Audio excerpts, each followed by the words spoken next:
Dayon ko puy Main karong kachapsun ni Main kini karong kachapsun ni kini Wanaw puy sinilang leng kan sa atin puy siningaleng kan sa atin Katambon na umbem surang atsuan Naong ben surang aswan Lapangayen mapapagayen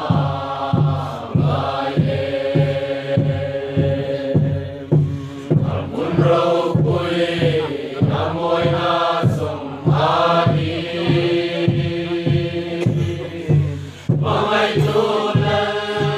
Prisamento omusu Bukan doang palungkang manaturi Amoy siya soy sino ram Ôi chu xa xoay đi Sen lâu rằm chu Kisenin na hong ta salen na ram Senina Monta sa lenara Katharaw suram mo sa Kasarang sura suram mo'y susong vena Paviram song alat suay donani Merang song anak Soy gorani Kapangayen Kapangayen Amun raw ko'y amoy na sumali Mga idolal Krisamento omusu Bukan doang kalungkang panaturi Nungdut sandam tele na hun Lungkot sandang telen ako Kentelaw kalaw mangit sandam tu Ilaw ka, law mangit sandam tu Kisenin min sila tharapin Iseninin sila harapin min shuai se Lalong hem ramoy chu kangani Ramoy tu kalay mange Kapangayen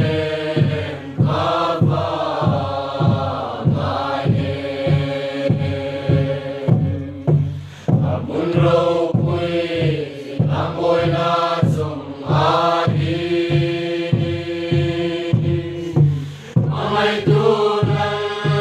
Krisamento omusu Bukan doang kalungkang panaturi Mikrang aylo zayon kapuy Ikang ayaw sayon opoy Main karong kachapsun ni tini Ay karong kachapsun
lâm tất sa